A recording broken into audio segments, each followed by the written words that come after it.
On today's episode of The Crow's Nest, we're going to be talking about conspiracy theories. It seems that every day I go on the internet, every day I pop onto YouTube, it's conspiracy theory this and conspiracy theory that. And we're starting to live in a world where it's hard to differentiate the facts from the fiction, the truth from the lies. So on this episode, we're going to be delving into a conspiracy, something that I'll be very surprised if any of you have ever heard about before. We are going to be talking about the Book of Enoch. And with us to guide us along this strange and winding journey is the legend himself, Robert Avery, a.k.a. Bobby A. And he's going to be the one navigating through the nooks and crannies of this ancient mystery. And if you're like me, I'm always intrigued by ancient history and prehistory and the stories that have come to us over a millennia ago, thousands and thousands of years ago, and these stories somehow remain. And for some of you deem them mythology, figments of reality, fantasy. But there are those humans on this planet now that believe some of them and have assimilated them into their belief systems. And I'm not here to say what's the truth or what's the fact. I won't steal anyone's belief away from them. It's not my place. I'm just one person. But this mystery is very fascinating. And I hope for those of you who have never been exposed to it before, then maybe we'll just whet your appetite. That's all we're here to do. Just tickle the taste buds. Wake them up. Open that palate so that, after this episode is completed, after it is over, you start to tap on that keyboard and to do a little research for yourself. So without further ado, I introduce to you, this is the first episode in our conspiracy theory, I don't know what you can call it, series. So buckle up and get ready for this conversation.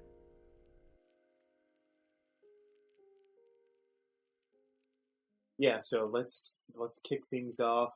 One of my favorite topics, conspiracy theories, ranging from government to masonry to what we're going to talk about now there's a religious aspect to it. So this one encompasses almost all of them, and it's our good friend, the Book of Enoch. And I think let's first establish who Enoch was. So I want to say a disclaimer here. First, I don't know much about him, the man. I've read Book 1, which is widely regarded as the Book of Enoch, but as we'll talk about later, there's several aspects to this as well. There's several books by multiple authors, so it's one of those things where he didn't write all of it. It's just different authors in his name, basically. But you would think they would have similar beliefs. But the man himself, you can jump in here. You may know more about the person Enoch. So he was a colleague or a peer of Noah. Am I correct here? But he's pre-flood. He was a. I have some understanding of this story, but just go from what you know, and then we can discuss. Okay, so. Right. So for my understanding, I did a little bit of poking around as well. Enoch, the man, was a pre-flood figure in the Book of Genesis. He's actually mentioned specifically in the Book of Genesis, and the way he's mentioned is pretty cryptic as well. But if I can pull that up here, yeah, it literally says Enoch was taken because he was not. Ellipsis, for God took it. So a lot of people are trying to unpack that meaning, what that means to me and what that meant to a lot of biblical scholars is he was taken into a different realm, into heaven, for the Jews, the Jewish religion and Christianity as well. Their idea of that where he was taken to was heaven, but as we'll see, other people have different ideas, meaning alternate dimensions, and how the fallen angels are not actually angels, but they're visitors from other parts of the universe and things like that. And so the man Enoch, there's not a lot about him actually, which also gives you like that shroud of mystery.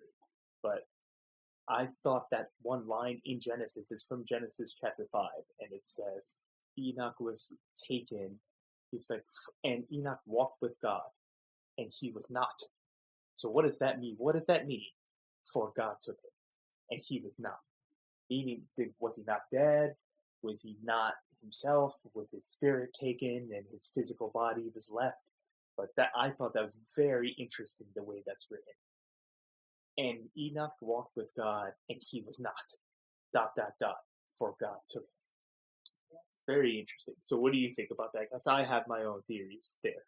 When you mentioned this subject, because we had discussed doing a conspiracy theory, maybe doing a series, and I knew that you had delved into some conspiracy theories, and I was very surprised that this is the one you brought up.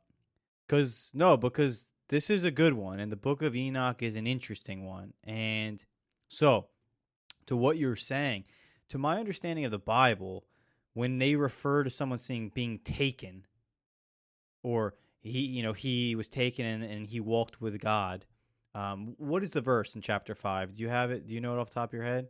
The not the chapter, but the verse.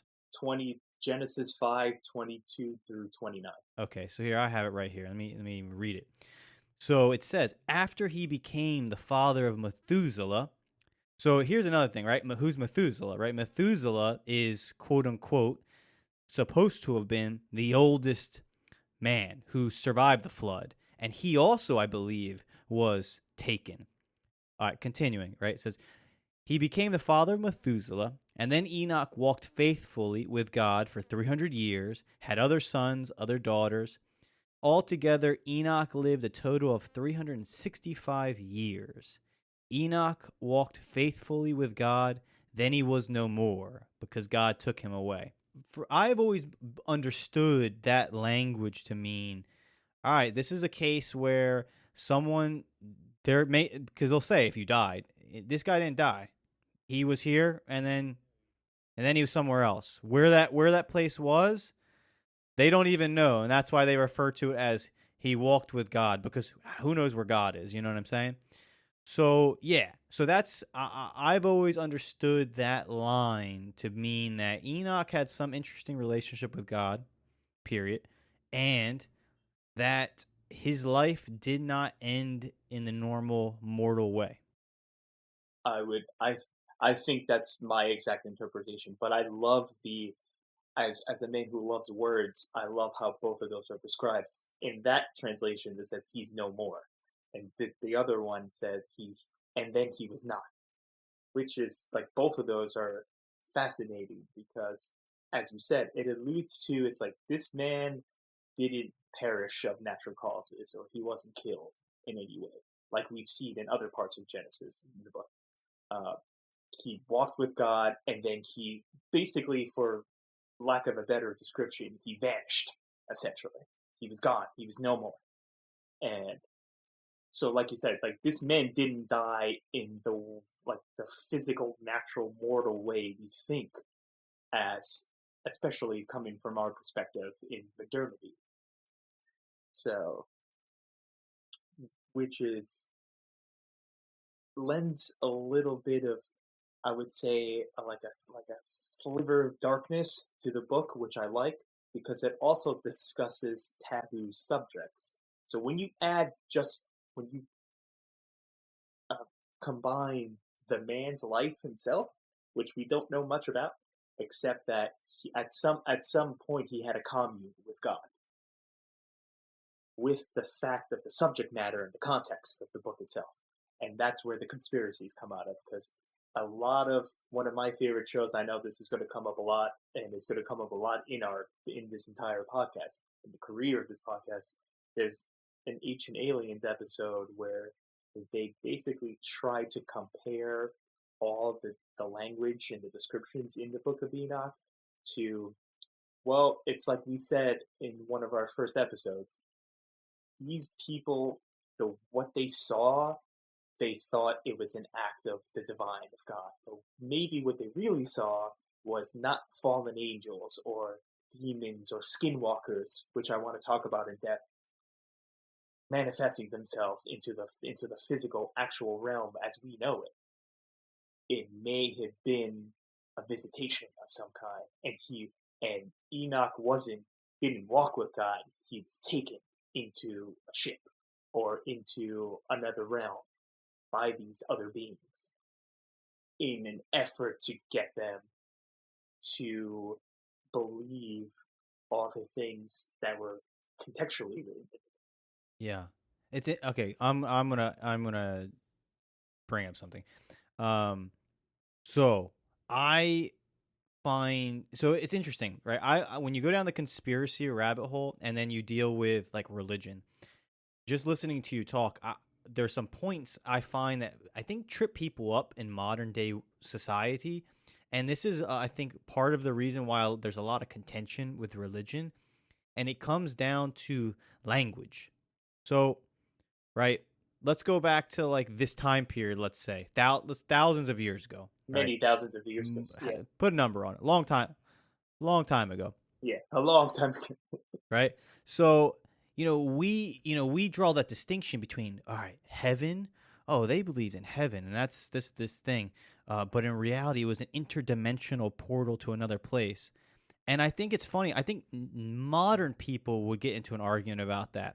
And I think the people of that time would say, I don't know where the place is. I just know it's not here. It's not normal terrestrial. It's something else. We're going to call it heaven. We're going to call it walking with God. What that is kind of like not even important. Like, let's say, and I'm going on a tangent, and you can bring it back, but right, let's say God is we were talking about Marvel characters. He is like this galactic figure, let's say. Let's say walking with God or going to heaven means he has brought you into, or it has brought you into another dimension, whatever. It's like splitting hairs over like semantic reasoning. It's like, all right, it doesn't matter. This thing is beyond you. And he's taking you to places that human beings don't go. Enough said, in my mind. I don't know. I just hearing you talk about this, it's like people kind of get all these tripped up on. Yeah, I mean, what if the Bible is just science? Like, what if it's like not even science fiction? It's a story about intergalactic travelers communing with humanity. I think that's an excellent point because you touched on something that like you and I have spoken about before, but it's something that other people, they get hung up on, like you said, like the semantics, the details. It's not heaven in the way you're thinking of heaven. Maybe why don't you think the possibility of what they're describing could be something other than your preconceived notion of what you were told as a child or what you saw growing up, things like this. Yeah, I mean, one like last point I want to make, and then you just drive. It's just that like heaven, for example, there's not many places because I've read the Bible. Like, there's not many places. There's not a lot of vivid detail of what this place is. You know what I mean? It's like a lot of these views people have, and that get judged or looked down upon, are not really views that came out of the text of which they believe they came out of. You can go look in the Bible. There's not many places where someone goes and says, and then you're going to die and you're going to go to this place. This is what's going to look like. This is what you're going to do there. It's much more of something that's shrouded in a degree of mystery. All right. That's it. That's my 2 cents. Go. Okay. Yeah, no, but I think I'm with you on that. So there's two there's three things specifically that I want to talk about in the Book of Enoch, and this leads more to the conspiratorial aspect of it, because a lot of it is like apocalyptic. They're talking about the end days and things like that. The Watchers, which I think is like, not to harp on language, but the book, he says the people that come or the entities that come down are called the Watchers. So that in and of itself is a breadcrumb right there. So Awesome. I like yeah, that. yeah. The first thing is not to pump my own tires here, but remember when you and I had a discussion about, we're going to get into pop culture a little bit now before the actual meat of this the meat and potatoes of this conversation. In pop culture, Game of Thrones has I'm sure most of the people that are listening to this will know what I'm talking about anyway, but I'm going to describe them. There's a sector of beings called the White Walkers, right? And they live way up in the north. So think about it. Let's draw the parallels. They live up top, where no one else can live because the elements don't allow them to. All right.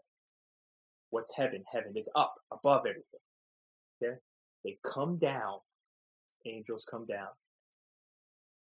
And what do they want? And I read when I was doing my research, and I listened to a couple of other like people talking about this. And a lot of the Book of Enoch it's not just demonic figures, and angelic figures coming down, and they have some obsession with humanity and things like that. A lot of it is because they have bartered with past people, or these ancient people that we're talking about, and they've had pacts with them. And they take the pound of flesh, they take your nail clippings, your hair, and what is that? That's just taking your DNA, so they can trace your bloodline and your genealogy, and they know who you are, who your future generations are, who your family. So that's the way they bartered. They said, all right, if you want this favor from us, you want your life spared, you want to be able to do this, you want to keep this piece of land, now keep that in mind. Property. I want a piece of your hair, so you're basically selling your bloodline to me so that you're allowed to have this land and plant on the land, harvest it, cultivate it the way you want. All right, so that you can further your generation and your family can be safe and fed. And the interesting thing to me is that they make a pact with these entities, whether it be evil in the sense, like some of these demons aren't evil. Some of them don't want to do anything to people. They just want to protect the property that they bartered for generations ago. Same thing with the angels. And what do the White Walkers do in Game of Thrones? They make a pact with the First Men, and it's over property. And what if the whole thing that George R. R. Martin was thinking when he was writing this is I'm going to parallel the Skinwalkers from the Book of Enoch, and I'm going to make them the White Walkers. And they almost have the same names: Skinwalkers, White Walkers. They make a pact with humans. This is our property. The only thing they want to do is to make sure that people don't take the property that they rightfully bartered for generations early. And it's eerily similar. And notice how they make the White Walkers almost inaccessible. They're also shrouded in mystery. No one knows their origin, which is a shame that Benioff and Weiss robbed us of that, because we got no origin story. So hopefully George R. R. Martin rectifies that. I don't have faith that he will. But the way they describe the Skinwalkers, or like these polymorphs, I guess that's actually what they're called. They can change their shape and things like this. They're so eerily similar to how the White Walkers behave in Game of Thrones that it's hard not to say that George R. R. Martin wasn't influenced by the Book of Enoch when he created this civilization of character. I don't know. Honestly, I never really thought about it that way. I wouldn't be surprised. See, the Book of Enoch, for anyone who's listening and who's never heard of the term, All right. The Book of Enoch is a book that is there are many book like if you are familiar at all with like Christianity, Judaism, even Islam, pretty much every religion, right? There are books that are widely considered part of those canons, right? Who everyone who's in the know agrees, hey, these books we accept as part of our body of knowledge. But there will be books that come about or are discovered that hold a more in between position. There's not really a consensus. Not every, let's say, speaking of Christianity, not everyone considers the book legit. And the Book of Enoch is one of those books. It's I forgot the term, but it's an apocryphal. It's one of these extracurricular books that some people think is true and some people do not. The interesting thing about this book is it's one of the few books in Christianity where the focus is less on human beings and it's more on the celestial realm. And if you've read the Bible, if you've actually read it, you'll know there's not a lot of discussion regarding angels, what they do, who they are, their interaction, really their history. And this book is kind of that. It's like kind of their history it's like if an ant was writing about human beings. It's like, it's kind of an outsider's perspective on these beings and whether they are, whatever a celestial being is, they're an alien species or something. It kind of describes their relationship with human beings, and like Rob said, in some cases, I think there was an exchange of goods and services.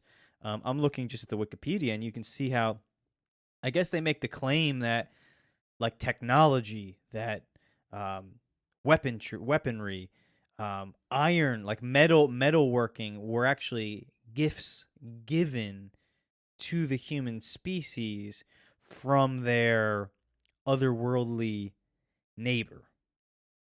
And I like to think of, to bring another pop culture reference, it's like, I know you don't watch this, but it would be like anyone who've watched the Infinity War and the second one, right? You have these Asgardians, these otherworldly demigod-like characters that have become homeless and are now living on Earth alongside human beings. And it's kind of like this is the story of the Book of Enoch. You have these creatures that are not from here that now, due to different decisions and choices, are now of here. And they are, in a way, homeless because this is not their home. It's become their adopted home. Yeah. Yeah, no, that's a large.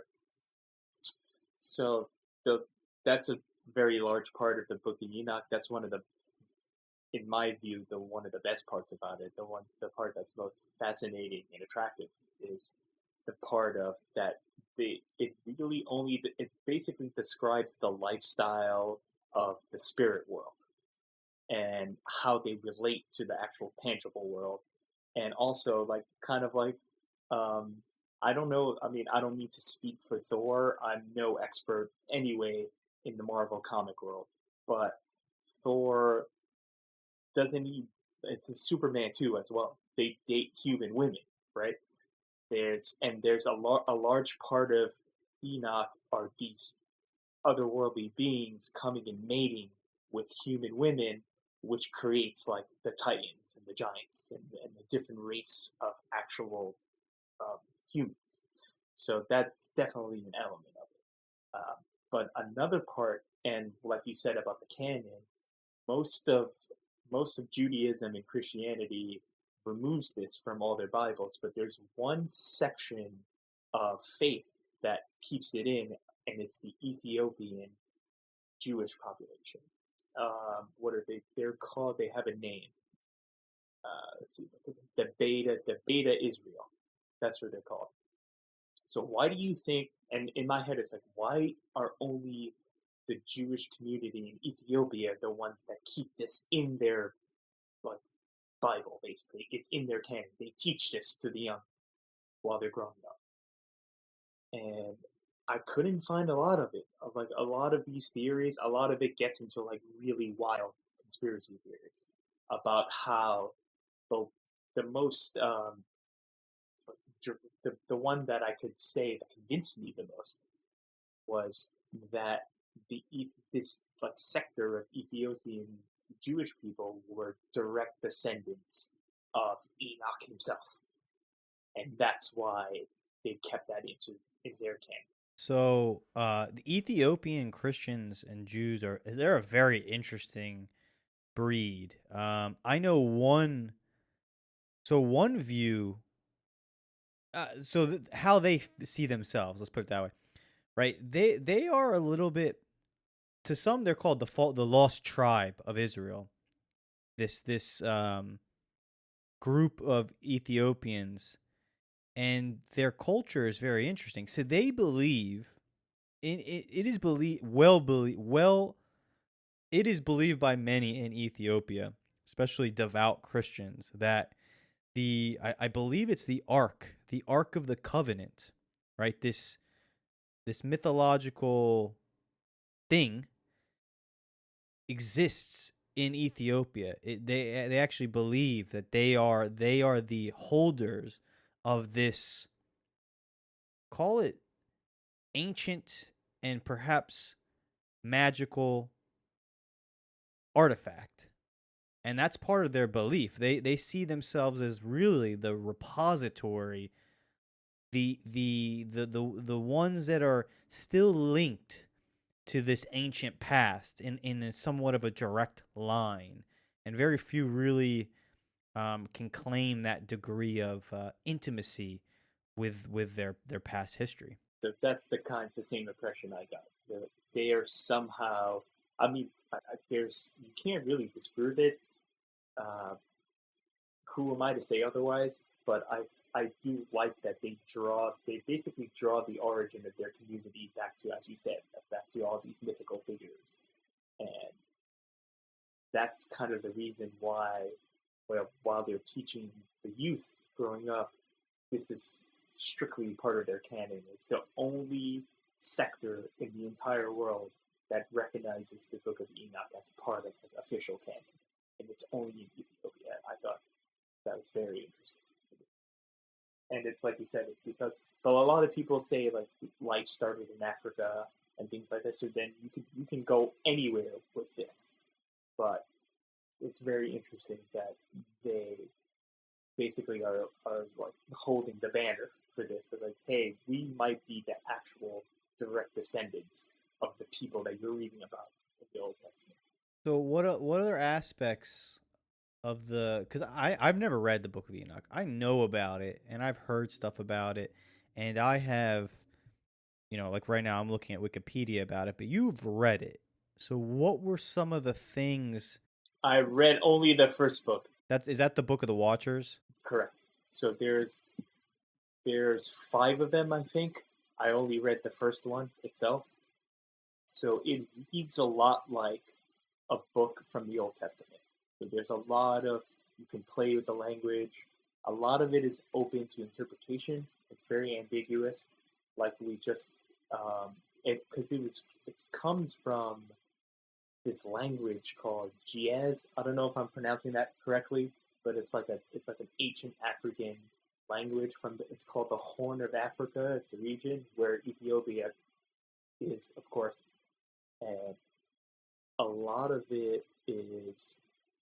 It's mostly about. It's like the best.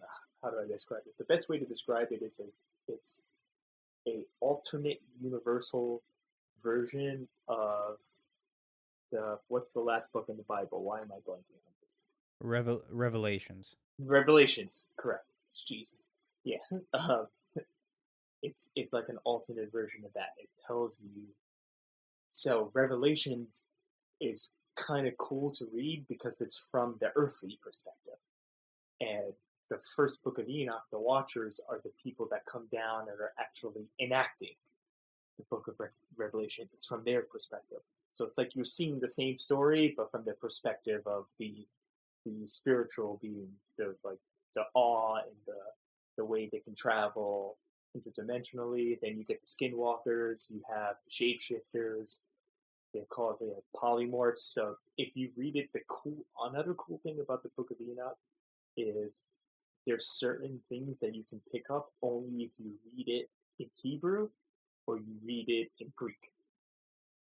So a lot of it is lost in translation into English. So there's like words that mean son of man. And another part of it is Enoch, when he was walking with God. So as we established, he was probably could have been abducted, like we see in the modern version of being abducted by an alien. What if it was that? I'm not saying personally is that, but I'm not going to completely rule it out. And quote unquote, when he was walking with God, God told him or revealed to him, didn't tell him expressly, but revealed to him that he was in fact the Messiah. And it wasn't Jesus. So now you can see why a lot of Christianity expelled that from the canon, because Enoch himself proclaims that he was given visions by God that alluded to him being the Messiah. So, yeah. So that's a large part of it. And a lot of it, to briefly summarize that book, it's called The Watchers, is they can change their shape, they can disappear, they can vanish, or they have all these powers that you see a lot of superheroes have. They can change into animals. They can disappear at will. They can travel really fast from place to place. They can disappear, they can vanish, and then reappear. They leave no trace of where they are. Things like this. And it's about their perspective about the end of times. And that's where a lot of ancient astronaut theorists think, well, maybe Enoch himself was trying to tell us, and that's where the Ancient Alien episode taps in. It's like, they weren't talking about, you know how they do. You know what my boy George Rio does? If he reads that, he's going to say, hey, that's not an angel coming down. That's an alien in a spaceship coming down telling you what to do. And that's the angle that they take. So, I mean, shit like this fascinates me. But the cover-up about what if this was actually the more interesting part to me was, why does the Catholic Church at large does not want this book a part of its canon? And it's because it would literally pull the rug out from everything, because Jesus Christ, as we know him, is not the Messiah, according to the Book of Enoch. And that's the easy way why you can see that Christianity and Catholicism doesn't want this part of their canon in any way. Interesting. Yeah, I'm as you were talking, I'm looking at some of the highlights on Wikipedia. Yeah, I mean, this delves into a variety of different areas. So, right, the Catholic Church, there's lots of books that have not been considered part of the Christian canon. There's also books in the Catholic Bible that are not in a lot of Protestant Bibles. So, it's a whole debate as to like why would you choose this book? Why would you not choose this book? So that's, I'm not an expert, so I don't want to say, like, I don't want to create conspiracies where there might not be. But with that said, see, for me, my world, I mean, I was raised Christian, and I know a lot about Christianity, I would say. And I don't even say that my worldview can accept it. I'm not someone who is like, this is illogical, this is not possible. I'm very open to all forms of possibility and reality. Like, I'm looking at, again, I think it's, as human beings, it's so funny because maybe just modern human beings, we get so locked into words, and I think it really screws us up. Like, for example, I'm looking at just one little point, and I'm looking at one line. It says it lists a bunch of these watchers, And then it says, who were all identified as individual Satans, in quotation marks. So, just reading that, one would say, oh, well, Satan is a not a person, but is the name of a thing. And this is maybe it's not. Maybe it's a adjective. It's a descriptive word. It's like, just like there can be multiple doctors. So if that's true, then you take Messiah. Is a Messiah a one possibility, or could there be many? Along the lines of what we're talking about, could there have been many people that could have been a Messiah and did or did not? And you see this in a lot of our even in a lot of mythology and modern day stories. Like, take Neo, which is kind of like a, in a way, yeah, I mean, it is it's an embodiment of Christ. Let's call it what it is. I mean, that's there, right? But if you watch the story of Neo, there are many iterations of Neo, and not all of them got to the same point. Not all ascended and became ultimately Neo, the chosen one. The one, right? It's, there were many versions. I like in that, we're sidetracking, but like in the Matrix, I like how the Oracle speaks to him, and the Oracle says, you have it in you. You got it. It's just a matter of, can you exercise it? Can you believe it? Can you do it? And it's it makes you think a little bit differently about a lot of religions, like Buddha. Were there many people that could have been Buddha, and for whatever reason they never, they had the qualities, they had the prerequisite necessities, but due to whatever, fill in the blank, they never achieved that ultimate potential. I don't know. I'm kind of rambling. I don't know where I was going with this, but yeah. No. You're a lot. I think you're right. A lot of it is displayed in pop culture, and I mean, another big part of the overall conspiracy theory, if you want to go to like the dark shadow government, or I hate using the word Illuminati. I prefer to use like global shadow government, but a large part of that is they kind of hide everything. Where's the best place to hide? In plain sight. They hide a lot of things in Hollywood in plain sight. So The Matrix is a great example. It's basically telling you what you just said. It's the story of the Messiah, but set in a sci-fi digital computerized world. But it's the archetype is still exactly the same. And the names of the characters, like the Oracle, what do they call the guy at the end? The Architect. Like, they're just those archetypes, the chosen one, the Oracle, the Architect. These are all, can apply these to traditions and stories and urban legends all over the globe. They're all the same thing. And that's, a lot of people gloss over it because you see Keanu Reeves fucking flying around and killing 70 people in one scene, so you get distracted by that. But what they're really telling you is these stories. The story of the actual Messiah, why he's coming. And like, even in what's that last scene? I mean, if anyone hasn't seen The Matrix yet, I'm going to ruin it for you. It's too bad. You should have seen it already. But in the last one, yeah, he literally goes inside Carrie Ann Moss's heart and like restarts it. It's like, if that's not Jesus bringing someone back to life, then what the hell is? Yeah, literally does it. They show it to you. So I'm looking at, it's interesting because there's so many different, like, right, watchers are angels. If you look up if you go in the dictionary and you type it and you look up angel, usually the synonym is watcher. Just for anyone who doesn't know, like, that's a known thing within scholarly circles. So whenever I say watcher, like, in essence, I'm talking about angels as far as like how Islam, Judaism, Christianity considers them. But I think it's cool because, like, in this book, it lists a bunch of names of people, of angels, of watchers.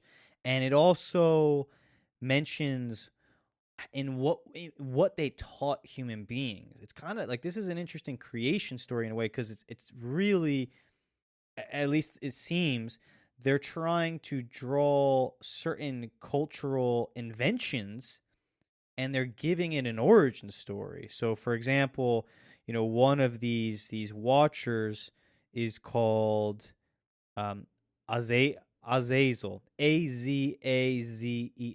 and in the book it says the claim is that this entity taught humans how to make knives, swords, shields, um, cosmetics, different devices, and ornaments. So it's interesting because it seems like they're almost making the claim that our culture, humanity's culture, was almost seeded in like an actual like student teacher way from these creatures, these otherworldly beings, which is cool to me. That seems interesting. Yeah, that's dope. I like stuff like that because it's like you said, this is exactly what this book is trying to portray. Is I think that's why I think a lot of it, if we, that's why I'm glad we're going to get into the conspiracy side of it. Um, I think this is precisely why a lot of the organized church, quote unquote, wants to cover this up because it's telling you, it's giving you answers. What do we always talk about? Who can give you the answer? And a lot of this book gives you a lot of answers. And that character that you just described, he's supposed to be a fallen angel. He's a watcher, and he's actually what I'm reading now. He's actually integral in Yom Kippur, which is one of the most holiest holidays celebrated by Judaism. Um, he he's the scapegoat he absorbs all your sins so Yom Kippur is a repentant holiday. It's where you make atonement, and he's directly related to Yom Kippur because he's the one that absorbs the sins of humanity. So when I sit down and pray and repent, he's the one that's actually absorbing that darkness from me. He's absorbing the sin. But they don't say that in Judaism. They don't mention him at all. They just say, you need to sit down and atone for your sins. Where do those sins go? Into the universe. And that character, Azazel, is the one who absorbs it for you. That's pretty fucking cool. So he's one of the watchers, and he's absorbing all the sins of all the Jewish population while they repent during Yom Kippur. That's crazy. Yeah, I don't. I've gone into some dark corners when it comes to like Christianity, and it's for some reason whenever I've gone to churches, I always like attract. I don't know why the people who share these kind of more, let's call them off the beaten path ideas. I must have some type of like, I don't know, light on my head because I'll track them. They're always the ones that have the little twinkle in their eye and they try to drop like hidden knowledge on you. And I've heard of this book from people like that. Um, as far as why I don't think churches would ever talk about it, dude, I find religious people, and I'm religious. I would admit that I'm a religious person, but I'm also like I'm very open to like crazy shit. Because for me, I'm like, all right, you say you believe in God. If you say you believe in God, then you got to be open to pretty much everything, right? What are we talking about here? Like, right, you're talking about these entities that engage in your reality in all these different ways. Like, if you believe in that, and that's like basic Christian, Islam, Judaism 101, like you believe that, then where do you start drawing lines where you're like, oh, that's too far. That's too weird. That's too strange. It's like, dude, what do you believe? I think we've had this exact conversation at another time. Having a brief technical difficulty. Um, so what I was just saying is that what just to finish my train of thought, it's just that I find it surprising how in one case you can believe in the supernatural and then in another case you think it's absurd. And I find that duality a lot with religious people. So, to tie it with the conspiracy aspect, I want to say in some cases it could be a direct desire to hold back truth, let's say, quote unquote. But also, I tend to believe that people don't want the truth. They want the truth in small dosages. And I think as far as nowadays with religion, I mean, religion has has an X on its head. I mean, everyone's trying to downplay it and, in essence, destroy it. So I think religious groups, their solution is to try to be as logical as possible and try to kind of like brush aside anything that's a little bit strange or supernatural. And this book is all supernatural, right? Like, that's what it's stating, right? The whole thing is like, hey, I'm a human being. I had these conversations with these supernatural beings that contributed to everything that we have done. Our whole climb up the ladder of civilization. Really, it's not a human result. It was because far superior beings or very advanced creatures gave us the knowledge and the know-how to climb that ladder. Like, no church is going to want to get behind that unless you're really like looking for a battle. Right. It's just like that. But uh, to your point, I think I also find it humorous where you have a sector of the population, be it the heads of the organized religion, the actual beings that they praise, guardian angels. Why are they called guardian angels? They're watching over us, right? They're Messiah, Yahweh, God can do this. He's all knowing, all powerful. He's laid out this whole plan. They've created, as you said, a supernatural foundation that you have to have faith to believe in. But, like you said, when you talk about the other side of that coin, it's the same coin. Other side of that coin is, well, then if we have all these mystical spiritual creatures, they have powers that you said are beyond human comprehension. Why can't they change their shape? Why can't they snap their fingers and transport? Why can't they teleport? Why can't they travel through time? You just said that all these beings have powers that my feeble little human brain can't wrap them around. But when I say, oh, maybe this angel traveled all around the world and told all these people this one origin story, oh no, that's too much. That didn't happen. So it is comical to me in that way that they assign all this power to all these figures, but when it's taken in more of a science fiction type realm, they're like, no, that's not possible. That can't happen. 100% agree with you. I mean, I don't think you've ever read this, but if you're ever bored one day, anyone who's listening, look up the book of Ezekiel. That is in the Old Testament of the Bible, right? Ezekiel is a prophet, and Ezekiel talks about having a vision of these entities, and as he describes these entities, and I imagine Ancient Aliens even probably brings this up in other episodes because it's kind of a known thing. He is describing these bizarre creatures. I mean, there's no. You have to say creature. They're not human. They're bizarre. Many different eyed. One has the soul of the one is trapped within a gyroscopic entity with multiple eyes. It's always spinning like crazy, like very crazy.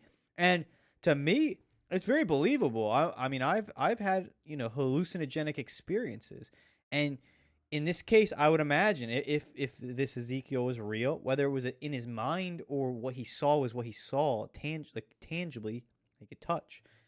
You're gonna just your mind is being blown, and you're just grasping for whatever words you can to describe what you're seeing. But my point is those stories are in the Bible.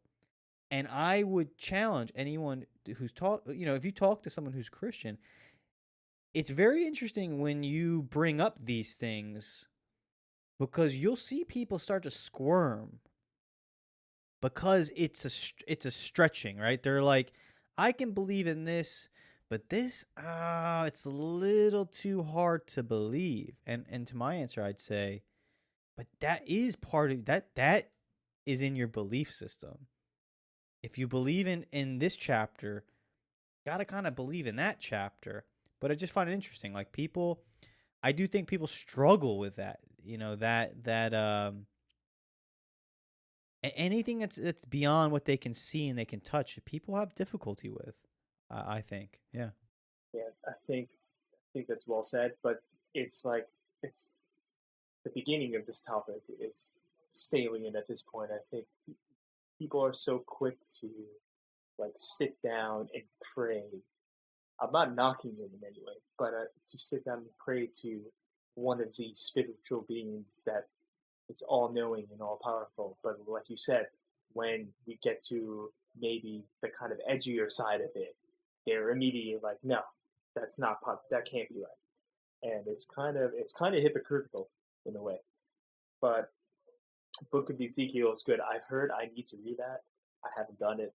I would like to because I like there's so many hints and little breadcrumbs in the Bible, and a lot of the ancient astronaut theorists pulled. There's a lot of stuff because I mean you could say whatever you want about the Bible, but it's actually a very important, just like as a text, because it not only gives history, but it gives what people believed at that time, and it's a good account of what was happening before we actually had a real established literature culture. So, I mean, it's and the descriptions. I mean, the reason why I'm hesitating is there's a lot of things, and it's it'll go into future conspiracy theory episodes where we get into like the UFO phenomenon and all that. There's a lot of things in the Bible, believe it or not, that if you were to apply a modern lens and understanding of what we know now in 2020, this sounds a lot like it may have been some otherworldly being coming in and establishing, or at least assisting our civilization to getting to where it is today.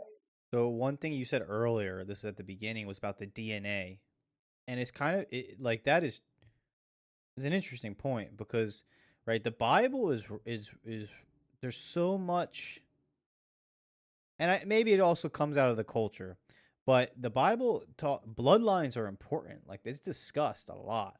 Like that's I would say anyone who's read the Bible, that's usually the more boring stuff because like when they'll do full on, genealogies, right, trying to trace back people, but it's boring reading. But what's interesting is that in that is something. There's something there. It's kind of like there's the understanding that there's something in blood that's important and gets passed, and that's DNA, right? That's in genes that we inherit, and it's interesting what you said that like they wanted that they took that as an offering, like That was the collateral. Yeah. yeah, that's real fascinating. I mean, like, okay, whoa, what are you doing with that? You know what I mean? It's an interesting thought. Yeah, but allow me to get deeper with that. So, like, also in modern lore, a lot of creatures, for lack of a better term, are powered by blood. Think about we were just talking about them. Vampires. Vampires don't drink blood for sport. They drink blood because it allows them to continue living in that youthful, immortal life, and they need it. It's like their nectar that they need to live, and so blood, and genetics are very important, and it goes back. That's why kind of what I said to my first point that the Bible is very good text to read because it shows you how important bloodlines and genealogy, because we still do it today. Like look at Britain, the royal family. It's still bloodline driven.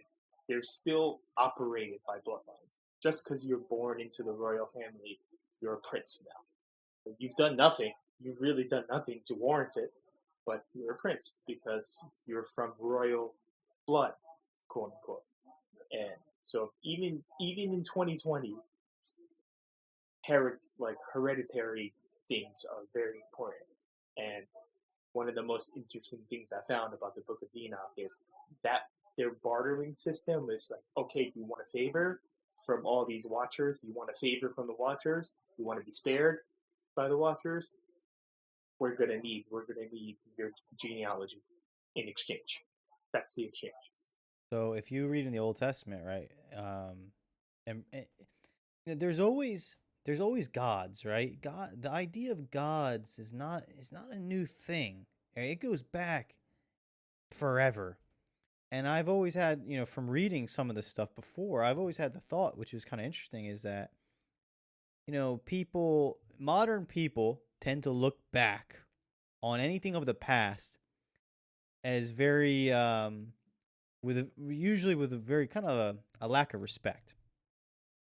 And it's kind of interesting. I would agree with that. Okay, good.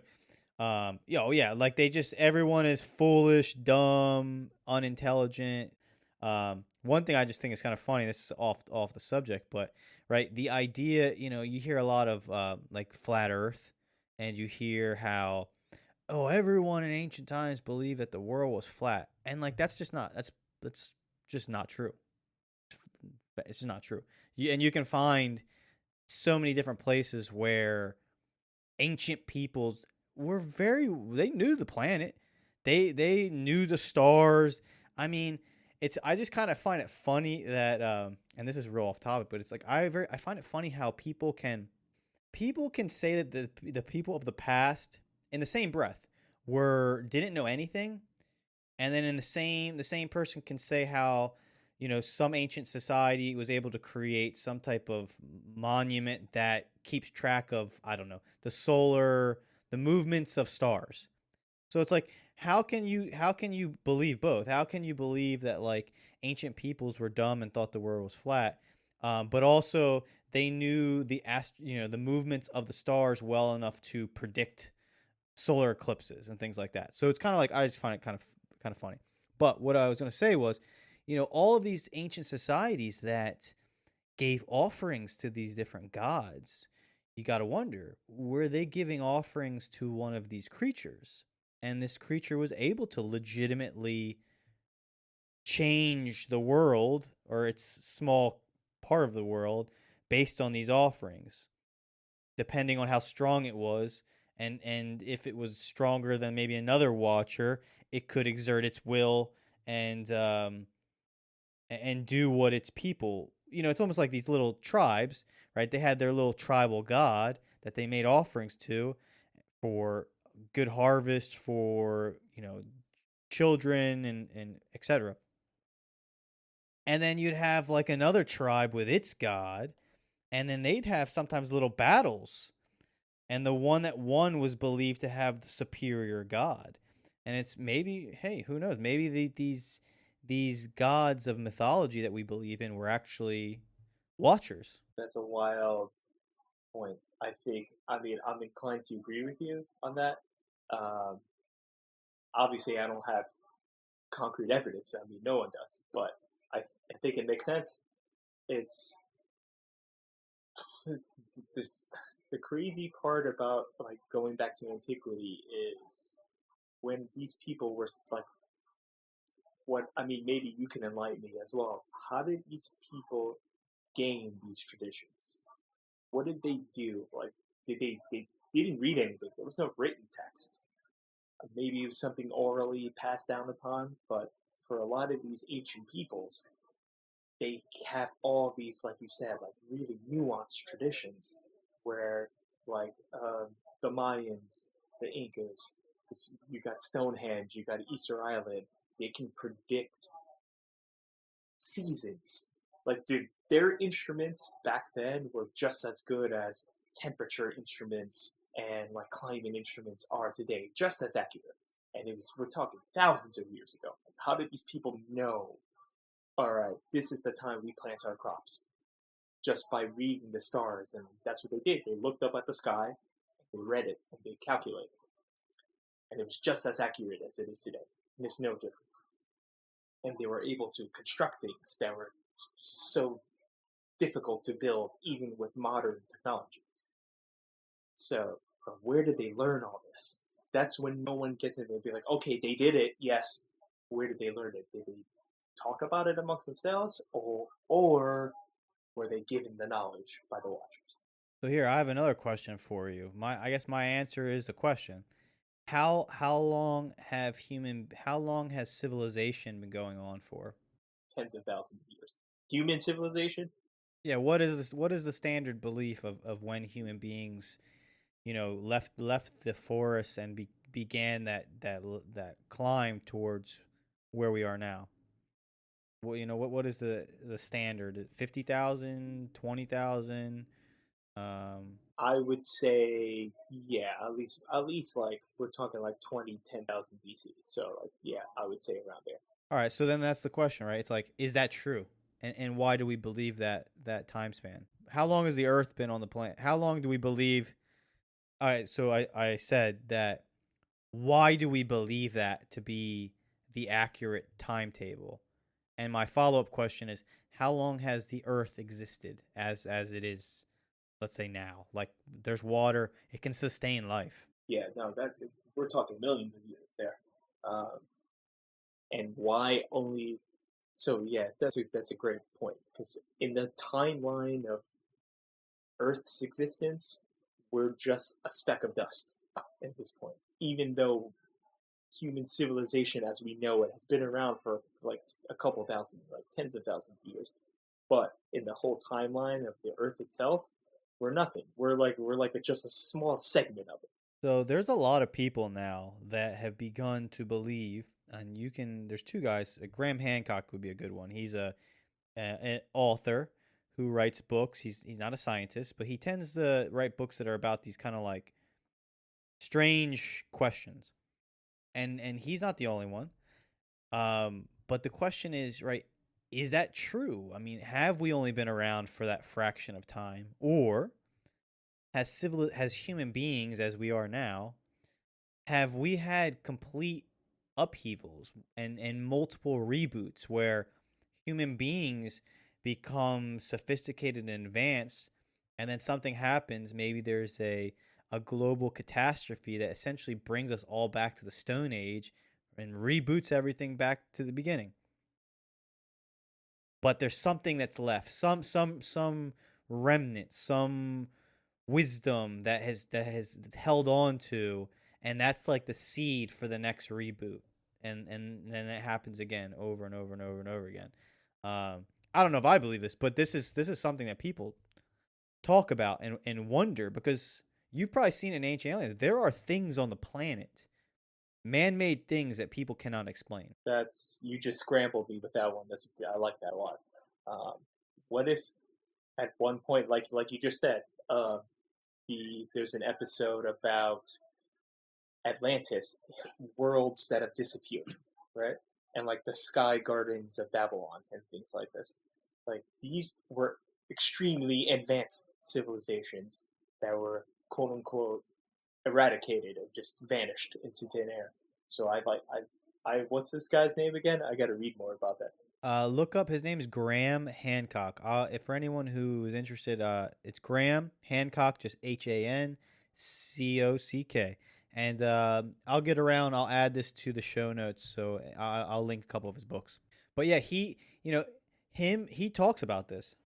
All right, I like that because you might be right that like that's good because that could go a lot of way for explaining why we have these notions of electric driverless cars and things like this, like highways. Like, what if that came from a previous iteration of human civilization that was erased, but we still have those little seeds that were planted in our head. I like that. I could get down with that. I could, or they left the planet, or they left entirely. It's true. I could get down with that. And the Watchers are really just human beings that are far more advanced than we are. So I'm gonna allow me to blow your mind now. So it just popped in my head. So there's a theory of like this is even deep for the ancient astronaut theorists. So this is how deep this goes. there's a sector of them that believe that kind of what you were just alluding to, that there's human beings that exist throughout the universe that travel, that they're capable of time travel, and those were the people that were coming back to our like antiquity form and teaching us. There are other humans that can travel through wormholes through time and teach us to advance ourselves. Because the reason being is like they're us. We're just you in the future, and we're coming back to tell you what to do. Well, that's just almost like the plot to Interstellar, kind of, right? It's like, right, the person helping them is, is them. It's from the future. Yeah, I mean, I was gonna ask you. Was I gonna ask you a question? It was, oh yeah. So have you ever heard? So there's I call it a religious order. It's called Falun Dafa. Falun Dafa is a belief system in China that's actually actively being persecuted.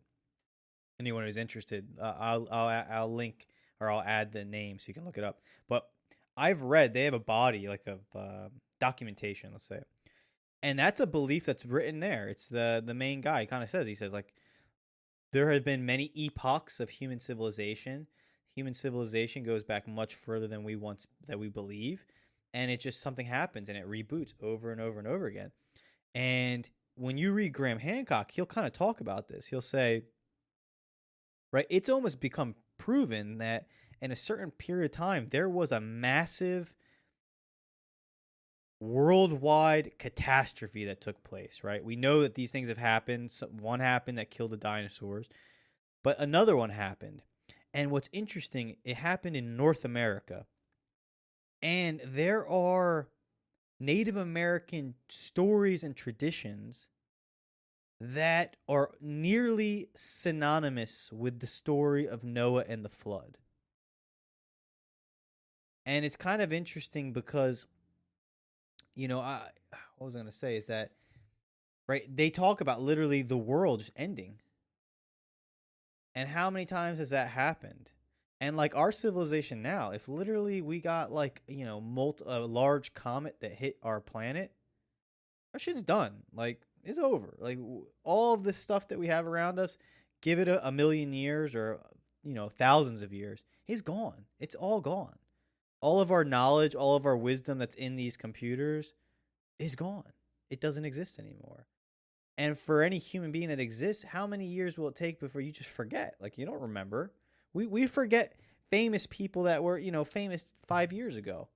That's, we forget things days and weeks and months and years that have passed by. Add 1,000, 2,000, 3,000, 4,000, 5,000, 10,000 years with no one actively trying to proliferate and keep the information and the knowledge going. It dies. It's gone. I think it's a human hubris that believes that wouldn't happen. Nah, man, we're gone. The place would disappear. No one would know that we ever existed. Yeah, no, I think that's exactly right. I think at that point, it's like you're hitting the delete button. It's gone. It's not coming back. So you have to, if you're going to revive it, it has to start from scratch. And I think that's true. I think there's enough, and it's like what you said with the Earth's timeline. Earth has been around for so long that it would be arrogant of humans to believe that, oh, only our segment of this timeline is important, and no one else's is. It's very arrogant of humans to think that. So I have a question for you about conspiracy theories. Because, I mean, I consider, like, Ancient Aliens as kind of a good repository of a variety of conspiracies. And, it touches on a variety of subjects. How do you process conspiracies? And like, you've read this first Book of Enoch, right? Will this change you? Will you look at the world differently? Do you take any of this on faith and say, you know what, I might need to consider this to be true, or do you absorb it and enjoy it just as a form of entertainment? That's a good question. I would say a smidge of both. More, but more for the former. I read it through Like my goal in reading it was to be informative, to learn something. But it just happened that it happened to be highly entertaining to me because of all like the otherworldly aspects of it, and the fact that a lot of it flies in the face of established like canon. Uh, so like that part of it I enjoyed, but I read my goal. I would say the first answer to your question is my goal was to learn something from it, and the more I started reading, and I'll concede that my other natural biases maybe clouded my own assessment of it because I'm very interested in like some of my favorite shows are X Files. I love Ancient Aliens. Like obviously, like you can't help but have those seep into the way that you're reading this, and I couldn't help but start thinking, what if what this book is describing was their way of telling us that they were, whether they be humans from the future, otherworldly beings, maybe actual spiritual beings. But like you said, like let's not get caught up in those details. It's something not from the physical planet Earth as we know. Right? They don't abide by the laws of physics as we know. I couldn't help but say like this actually makes sense if you think about it in that way. Like the fantastical, I think personally, this is just my opinion, but the fantastical part about it is to believe it is an angel from some realm called heaven that's coming down. It's like I think the more plausible explanation is it's just some other earthly being from somewhere in the universe that's coming and interacting with human civilization in the context that we know it. So that's what I gained out of the book the most. That's what interested me to talk about this topic. And also, like, there's people in. Imagine being named Enoch, too. Like, what does that say about you and your parents? Like, if there's several people that's their name. And one of my favorite fictional characters of all time, Nucky Thompson, Steve Buscemi, that's his name, Enoch. So what are the creators of that show trying to tell us about this? There's a reason they didn't just randomly come up with that. That is a really interesting point because I think you're 100% absolutely correct because there's many biblical names like people it's a cultural thing like just like in predominantly Muslim environments you tend to name your children names from the Quran. Same with Judaism, same with Christianity. But you're right, because you're kind of like, why you're choosing like Enoch, perfect example. Enoch is not really talked about in the Bible so much. So if you name your child Enoch, and from going forward, if I ever meet an Enoch, it's gonna make me look at him a little differently. Cause I'm gonna be like, "Ooh, your parents are into you. Their eyes are open. They're looking at some interesting stuff. If they of all the names to choose in the Bible, they chose Enoch, which is like, yeah, unless you've read the Book of Enoch, you're gonna be like, well, Enoch, he's just like some guy. He's the great grandfather of Noah. So that's an interesting point. Um, Here's another follow up question for you, and this is more maybe a little bit religious, but if if the Book of Enoch is true, let's say, right? And these creatures that we're reading about are otherworldly in some way. Do they deserve your worship and your fealty? Let's call it that. Inherently, because that they're superior to you. I think that's kind of an interest. I think that may be part of what you're talking about as far as why some churches kind of like why there's a distinction between a spiritual being, quote unquote, and like an otherworldly being. And I think something has to do with the element of worship. Like an alien, because that's what we're talking about, is an alien. I don't need to it might be far superior to me, but I'm not going to worship it. But and there's the differentiation. A spiritual being is deserving of worship. So what do you think about that? Like, if you were confronted by one of these entities of which you've read, how do you behave around it? Does it in its superiority, do you owe it some degree of fealty, of worship? I think in that instance, there's the that distinction is drawn because there's some agenda behind it, right? So if they want you to worship or to bend the knee to the guardian angel, but if it's a gray alien, oh no, you can't do that. So there's some kind of like I would say, what's the word, parochial? There's some kind of agenda attached to that. But for me personally, it would be, there would be no distinction, because if, I mean, I'm not going to say it's going to happen. It might scare the shit out of me if it does happen.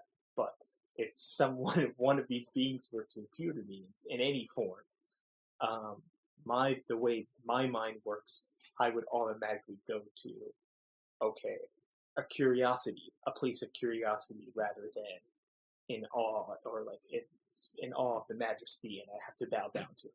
I would want to ask questions and know. So it would be more. It doesn't matter how you classify it. We can even talk about this at some point. This is an interesting topic. Just this small little element, because I think it's also kind of an American thing. Like, we're not used to bending the knee to things. We don't have kings. We don't, and we don't live in a world where you're ever confronted by a person that's extremely powerful and dangerous, right? It's just not. We have quote unquote, whether it's legit or not. We have law, right? And in America, the law protects everyone. Ideally, I mean, that's at least it's how it's perceived to be, and that's like the great equalizer, right? Yeah. But I think it's funny because, like, when you read these ancient texts, whether they're of any form, that's the one thing you find is that because we're just calibrated differently. Like, they're calibrated to they know what it's like to be around, to either be confronted with the unknown, because there's a lot that's unknown, or to be in positions where you give your fealty, like, oh yeah, this guy can kill us all. We pledge our arms to you. And I've thought about it sometimes, like, we can't even fathom what that is like, especially I think as Americans, because I'm like, no man, I'm not gonna give you you don't deserve my loyalty. I don't give you loyalty just because. But I've also never been in a room with someone, let's say, like, I've never been next to a king, right? And you read these ancient texts of kings, and it's like, I can't imagine it with a feeling of being next to someone who has the right to kill me. And he ain't gonna get in trouble. He can just be like, I don't like you. You've said something. You've disrespected me, and now your life is forfeit. And I think when you read these ancient texts, you have to put yourself in the mind of those people, because that is the reality. Like Genghis Khan. It'd be like being next to Genghis Khan. It'd be like I think of it, it's like being confronted by a lion, right? The lion might be full. It might not kill you, but in your blood. I imagine your ancient ancestors will start calling to you and saying, you got to get the fuck out of here. This lion has killed a lot of us. Like, you'll just feel it in your body. Like, ooh, this is what it feels like to be next to something that is powerful. And my life is forfeit. It's really it's not my choice anymore. It's completely, I'm powerless. That might be an interesting topic to talk about, because when you read people being confronted by these ancient aliens, I mean, you can probably go on more about this than I can, but my readings is their response is fear and awe. Fear being with capital F. They're terrified. And then usually, at least in biblical text, they say, the quote usually will be something to the effect of, don't kill me. Like, if I can see you, then I must not be alive anymore because you don't exist in the world of the living. And if I am alive, like I'm on the ground. I'm a small target. Don't kill me, please. Um, I don't know. It's something to consider when you read this kind of stuff. Yeah, I think there's something to that. We, I think generally as humans, we fear what we can't grasp and comprehend, and that falls perfectly into that pool of things that. Because imagine, I think we have talked about this before as well. Imagine just seeing something that you literally your brain cannot process what's happening. Obviously, your natural chemical biological reaction is going to be fear. Your heart's going to start racing. You're going to get anxiety. You're going to get fear. These are just things that are inherent with like the flesh and bone part of your just biological makeup. If you can't understand what's happening, you're going to get scared. And there's nothing wrong with that. I'm not saying it's a bad thing. I'm just saying I also am not above that. If I saw something if I had some kind of experience like that, I'll tell you right fucking now that I'll be scared. I'll shit my pants. I don't know what to do. It's just because you can't process what's happening. If it's because it's just so unlike what you're used to in your normal day-to-day life. And yeah, you can study it, you can watch these shows, you can read about it. It's nothing like it. You actually had an experience like that. I couldn't even tell you what I might do. I might run away. I don't know. I would like to think I didn't want to. I like to think I wouldn't run away because you could probably get some serious goddamn answers out of this.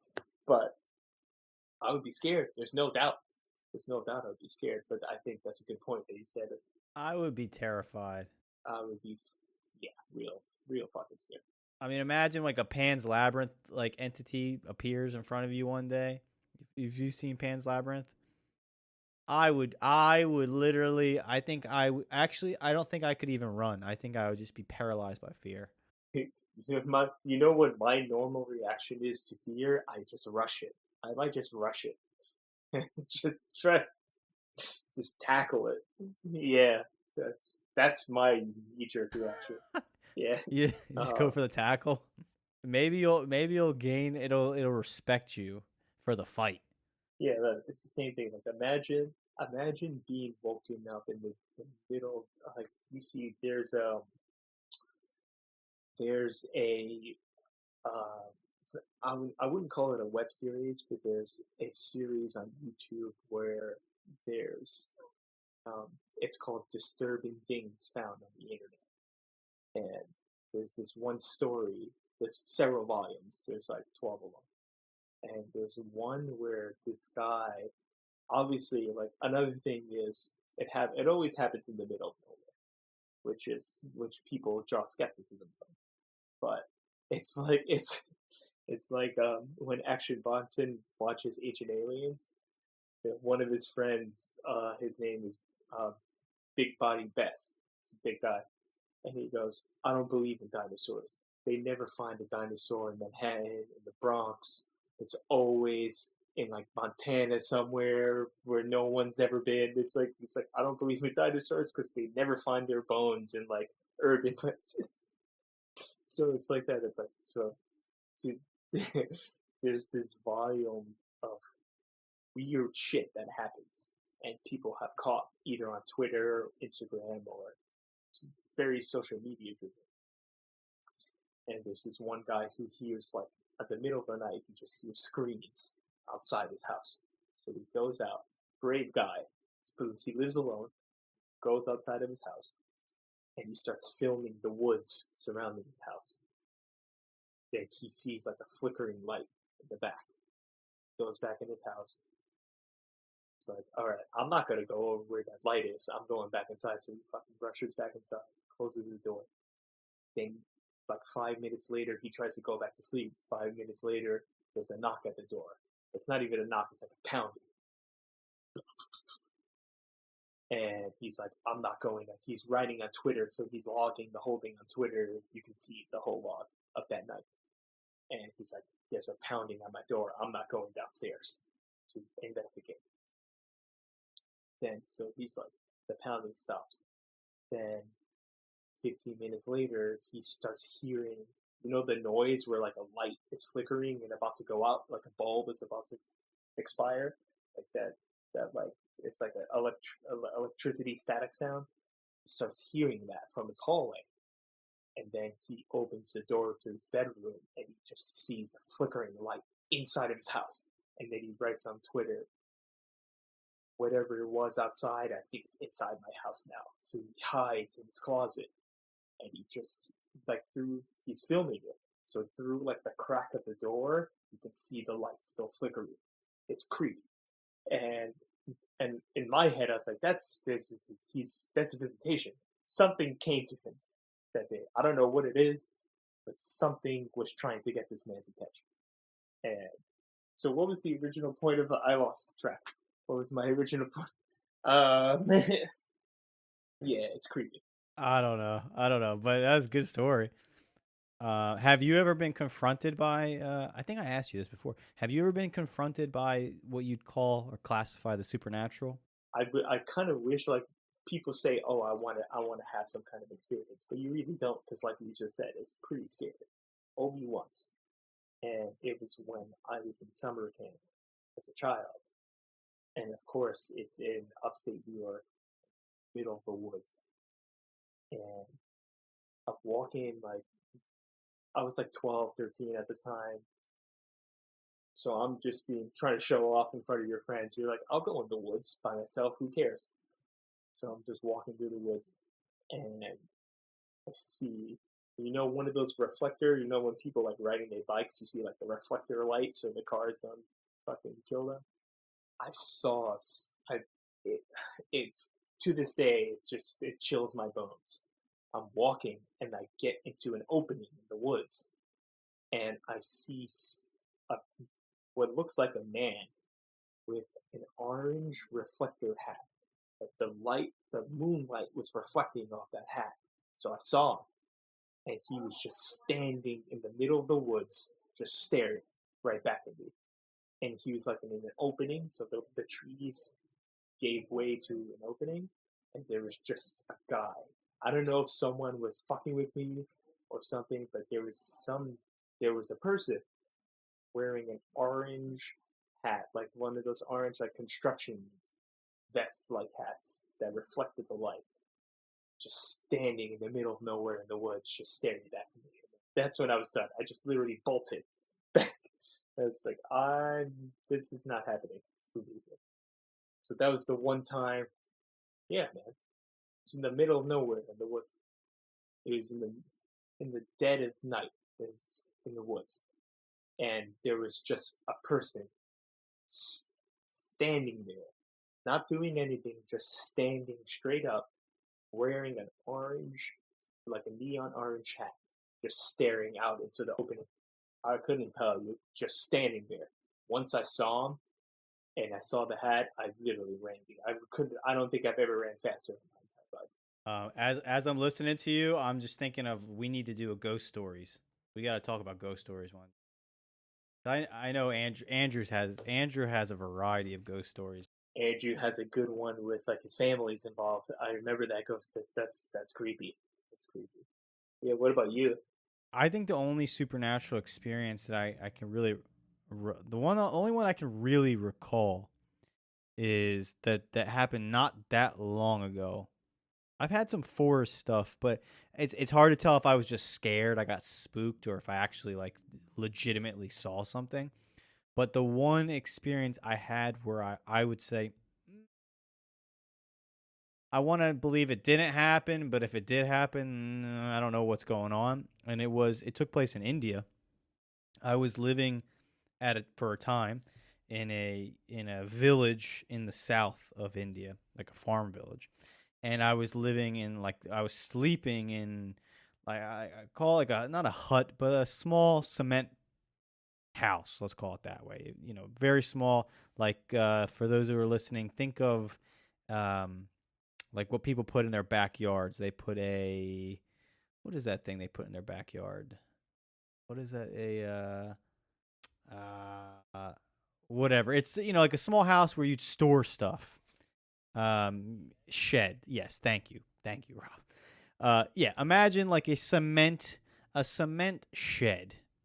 You know, 4 or 5 of us could sleep in it, right? And it had like I think, a window, and I'm sleeping on my back in this little like cot, windows above me, and I was sleeping, and then I think I woke up, and I was awake. Like I remember I was awake. It was not a dream. And I'm looking, right? I'm on my back. I'm not moving, but I'm looking at the window. And there's someone or something looking right at me. And the best way I can describe what I saw was, you know those like samurai masks, like what a samurai soldier would wear, like these kind of kabuki like masks, and they're supposed to be terrifying. They're supposed to be scary. Like that was the point of the masks. I saw, that's the best description I could give. Something looking at me with one of these type of Japanese samurai masks. Like that's the best way to describe it. Was looking at me. And I remember I looked at it, and I think I just kind of like, what do you do? You're like, partially, you're like, is this real? Is this a dream? What's happening? And I just kind of like forced myself to look away because it's like that child logic of, if you can't see me or if I ignore you, the monster will go away. But it was legit like that. I recall it to this day. I remember I looked at it, I was staring. And what's funny to add to that story is that the guy I was staying with, who ran this little orphanage, he'd even told me a story, I think before this, about how, because houses in that part of the world, they usually have flat roofs, so you can build something on the roof, right? So he had like a workshop on the roof, and he had told me, I think before my experience, that he would not work in his workshop in the evenings because he had been working once, and he looked out of his window, and he's on the second floor, right? There should be nothing up there. And there wasn't something, as he would describe, he'd say a demon, looking at him. It was looking straight at him. And then he said to that day he would not work in that workshop past, when the sun had set.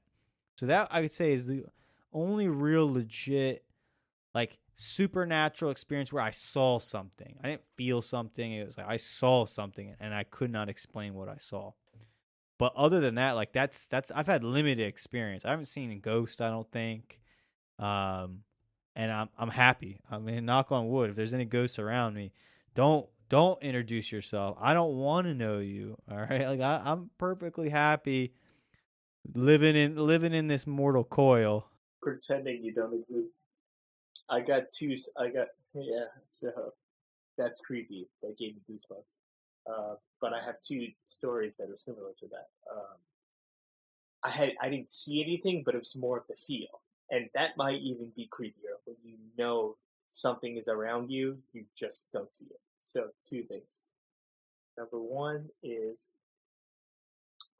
there's this place on Staten Island called Cropsey, and there's a documentary on it on Netflix, which is just an abandoned mental institution. But it's still up. Like it's on a large campus. You're not supposed to be there, but people like to go. Like what is it called? Like abandoned adventuring around there. And I went with a couple friends there. You think you may know the story. And there's this one place of the hospital that we walked into, and it's pitch black. So I walk into.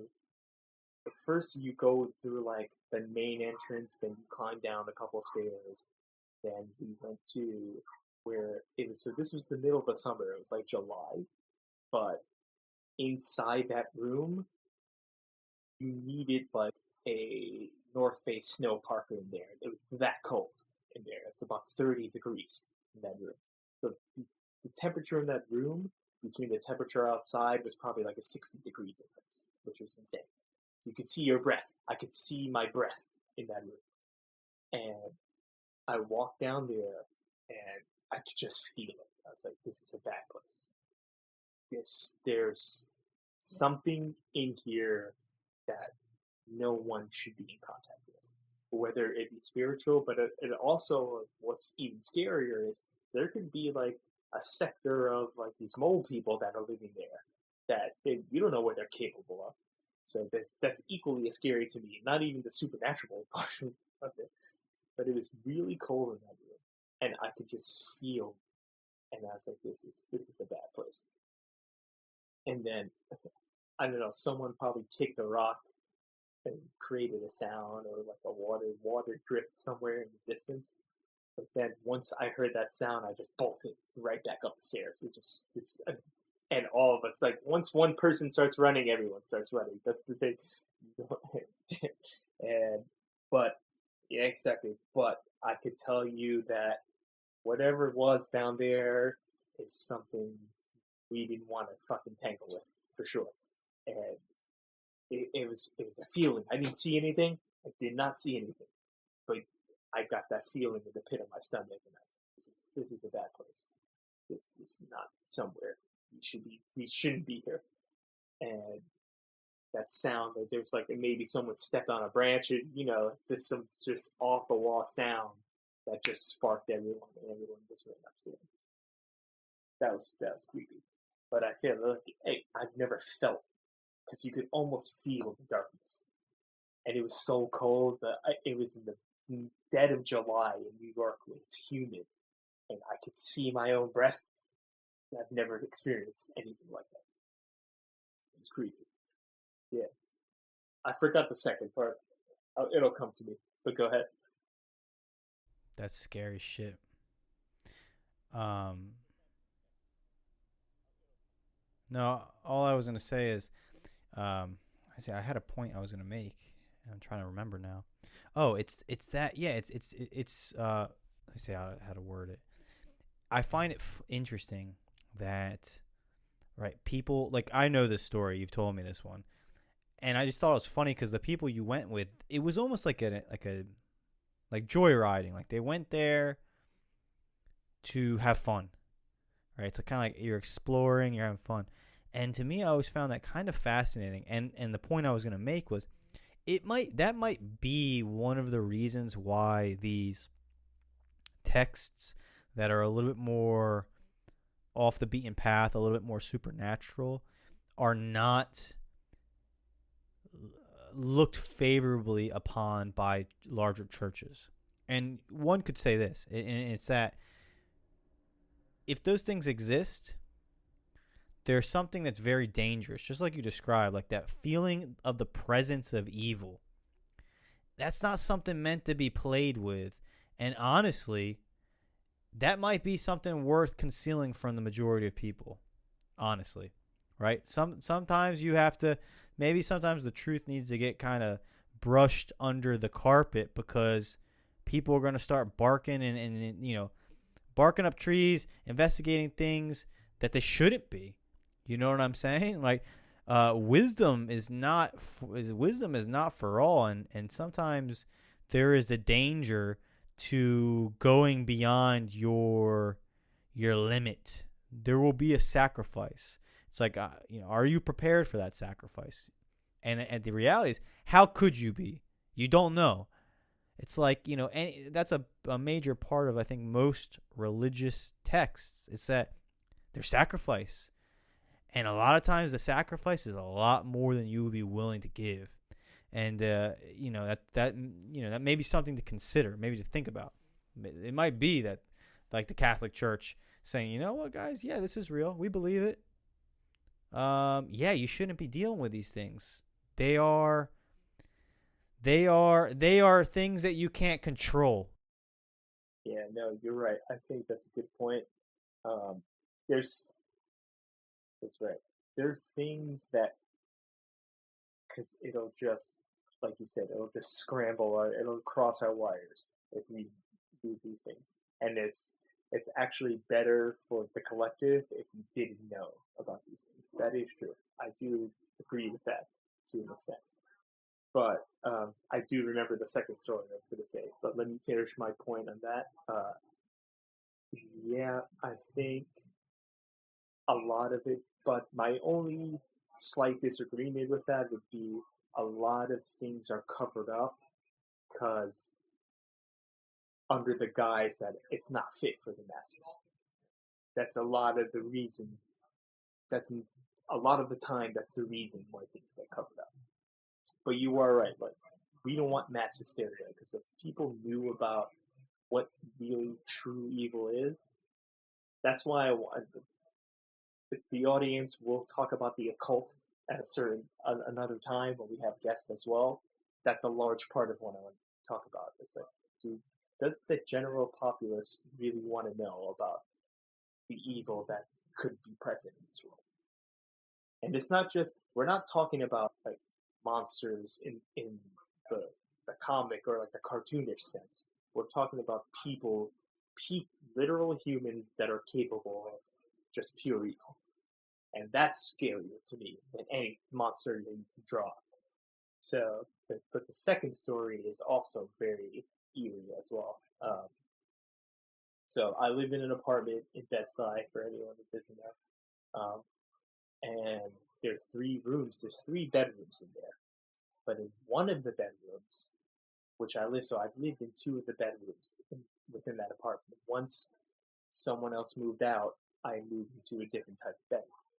But in that first bedroom I lived in, I would experience sleep paralysis, where you would wake up at like 5:30, 6 in the morning, very early in the morning, and I legitimately couldn't move.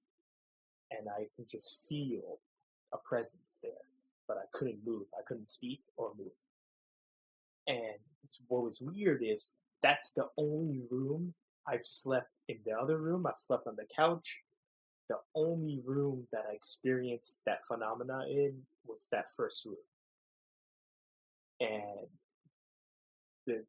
what I've learned from the history of that apartment is the tiles on the floor in the closet of that room, the tiles on the floor are a different shade of wood than the other wood, or than the other floors that are also wood. So you can clearly tell, like, this is lighter, that's newer wood, because it just looks completely different. And maybe something is buried in there, who knows? But what was weird is in that very same apartment, only in that one room, did I experience sleep paralysis. And also someone else, once I moved into the other room, one of our other friends was staying there just temporarily. And he said in that room, he heard, in the middle of the night, he heard someone calling out his name in that one room. So that's the third time where I experienced something maybe beyond our realm here. Where only in that, like, I can't explain that. Only in that one room in that apartment that happened. I would never have lived in that apartment for as long as you did. No, man. I'm not about that, dude. I'm not about that at all. I have scared myself enough, but to, like, if I heard someone calling my name and the next day I talked to my roommates and it's not one of them, that shit is scary. That is terrifying to me. So you literally, when you slept in that room, you'd wake up, but you couldn't move. Couldn't move or speak. For how long? Yeah.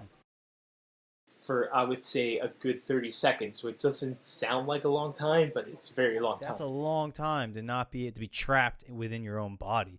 That's scary. Nah, man, that's not. No. And the crazy thing, Chris, is you would think, oh, like, the apartment is haunted. No, like, it never once happened in any other room that I've slept in. Only that first room. Which is, it's creepy. Ghosts are a weird thing. I mean, that's something I don't know what I think about it, honestly, because people see things, and I guess the question comes down to, what are you seeing? Like, what is a ghost? Like, is it a disembodied spirit? Is it a person? Is this an impression? Is this like what we're talking about with the Book of Enoch? Is this a watcher, some other type of entity, not human in origin at all? I think the summary to this whole tale is just that the world, life, existence is just so much more complicated and strange and kind of fabulous than we ever want how it's more fabulous than most people would ever want to believe. And we can delve in this subject as much, like, more and more, but what I just think when you were talking is like there's got to be hierarchies, right? Like the Watchers in this example from the Book of Enoch, right? They're kind of at the top of the food chain in essence, right? But there's all these other mythological creatures and entities that we kind of talk about. Are they real? Are they not real? And it's like, what if you discovered one of them? How many answers would they have? I would venture to guess they wouldn't have all the answers. There would be mysteries even for them, and mysteries for other another thing, right? Let's say you discovered a fairy, I don't know, or a leprechaun. There's a limit. He'd probably be like, "Oh yeah, I know. You didn't know about me. I knew about you." But he's like, "There's these other things. I don't know what that thing is. Like, who? That's a mystery." You know what I mean? It's just like the rabbit hole is so deep, and you'll never get to the truth, the ultimate truth. I'll give you my final thought on this subject, and then I'm curious to hear what you have to say. And it came from someone that we both used to work with. Do you recall Deshaun? Deshaun, I think his last name was Deshaun Evans. You remember him? Okay. And he said something to me, and it stuck with me, and it's been years since I've seen or talked to him. And he talked about death, his own life ending. And he said something very succinct. We were just talking one day. We were talking at work, and it came up, and he was like, it's just a new beginning. It's a next stage. It's like a portal you walk through, and there's something that goes beyond it, and you don't know what it is. But the way he said it was just so matter of fact. Like I don't know what his belief system is, but that was something that was just true to him. And I think it summarizes really the subject, because you have to take it with you have to be humble. There's no way you can assume what comes next. Not even what comes next, but what is life? What should I be doing? How should I live? Like, the rabbit hole is just so deep. And I think my takeaway is you have to walk through the world with epic quantities of humility, because you just don't know. And the moment you think you know, that's when you're the farthest from the truth. And I mean, that's all I can say about conspiracies in all shapes and forms. That's my takeaway. My final thoughts are, people like to brand conspiracies as people that are just into either very bizarre, strange stuff, or they're just total nut jobs. So there's a stigma attached to it. But like you said, what we need to realize is we don't have the capacity to know everything. Like, it doesn't matter how smart of an individual you are, how well read you are, how much research you do. There's still going to be things that you can learn from the outside world. You're not going to know everything. And to completely discount something says more about you than it does about the person who's willing to accept the probability that something may be outside of our realm of what we know it's occurred. So that's my thing is, just be open to it. You don't have to believe it. You don't have to swear by it. But just realize that there's things that are happening in this universe, and Earth is part of the universe, whether you believe it or not. There's things that happen that you're not going to be able to fully grasp. Just be open to learning about it and exploring it further. Awesome. This was a great talk. We're definitely going to talk about some other conspiracies. I think next it's going to be me trying to lead you all on a little, miscellaneous journey. I haven't decided what conspiracy I want to talk about, but I'll figure it out because there's many of them. But thank you for tuning in, and I hope you enjoyed this episode of, The Crow's Nest, the conspiracy chapter.